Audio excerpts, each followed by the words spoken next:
साहिबा, अगर कोई कपल पहले से एक बच्चे की माता पिता बन चुके हैं और दूसरे बच्चे के लिए ट्राई कर रहे हैं और बहुत कोशिश करने के बावजूद भी वो माता पिता दोबारा नहीं बन पा रहे हैं, तो इसका क्या कोई समाधान है? हाँ, देखिए, आप जिस टॉपिक के बारे में बात कर रही हैं वो है सेकेंडरी इनफर्टिलिटी। मतलब महिला ने कभी जीवन में एक बार वो गर्भ धारण किया है और दोबारा वह गर्भ धारण नहीं कर पा रही है ना। तो ऐसा यूजुअली कब होता है?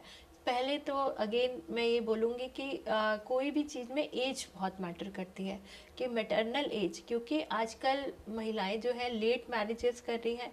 लेट मैरिज करने से क्या होता है कि फर्स्ट प्रेगनेंसी अगर हम 30s में प्लान कर रहे हैं तो सेकंड इशू में अगर हम गैप रखते हैं 4-5 साल का, तो सेकंड प्रेगनेंसी आते महिलाएं 35 पार हो जाती हैं।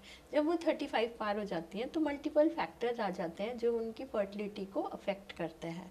जैसे अगर कोई रिपीटेड इन्फेक्शंस हैं, सेक्सुअल ट्रांसमिटेड डिजीजेस हैं, अगर महिलाओं में हार्मोनल इम्बैलेंसेस हैं, अगर क्योंकि ओवेरियन रिजर्व घटने लगता है, अंडाशय में अंडे बनना कम हो जाते हैं, ट्यूब्स में ब्लॉकेज आ जाती हैं, और एंडोमेट्रियम अनहेल्दी हो जाती है, एंडोमेट्राइटिस हो जाता है क्रॉनिक।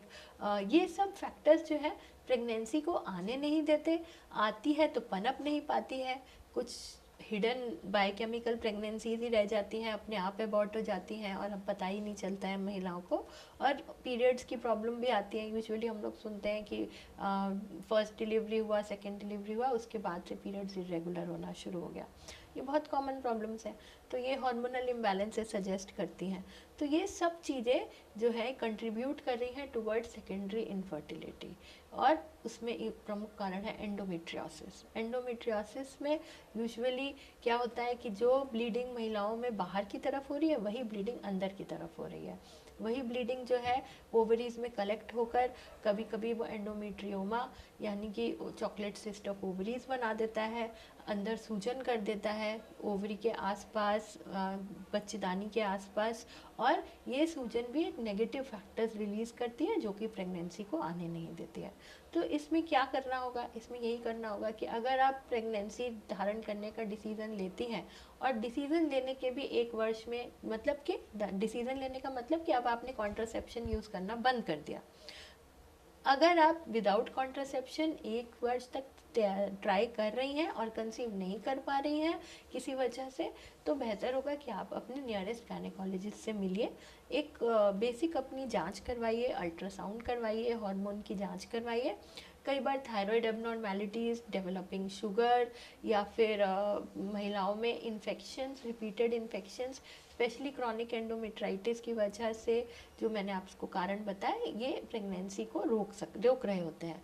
तो अगर संभव होगा तो कुछ दवाओं से हार्मोनल इम्बैलेंस को ठीक कर और उस इन्फेक्शन को ठीक कर हम लोग मदद कर सकते हैं एज अ डॉक्टर आप लोग को गर्भ धारण करने में। लेकिन एज अ कॉमन पर्सन आपको क्या करना चाहिए कि आप इस इनफर्टिलिटी के शिकार नहीं हो?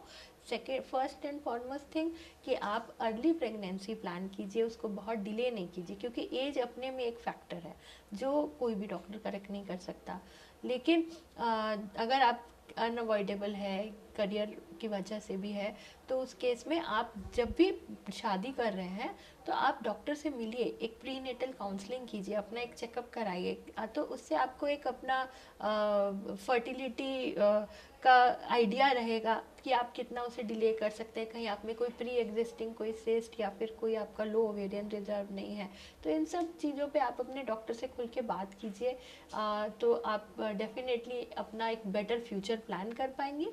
और मेंस्ट्रुअल हाइजीन पे ध्यान दीजिए कि जब पीरियड्स के समय आते हैं तो उस समय फ्रीक्वेंट पैड चेंजिंग और इन्फेक्शंस आने पर मतलब डॉक्टर को कंसल्ट करें, ट्रीटमेंट लें, ताकि आप एक क्रॉनिक डिजीज़ेस को सफ़र नहीं करें। अपना नियमित जांच कराएं हार्मोन्स का और बाकी सब का, तो डेफिनेटली आप इन प्रॉब्लम्स को सफ़र नहीं करेंगे और एक बेहतर मतलब बेहतर रिजल्ट्स होगा, और आपकी एबिलिटी भी इम्प्रूव करेगी to give birth to a healthy baby.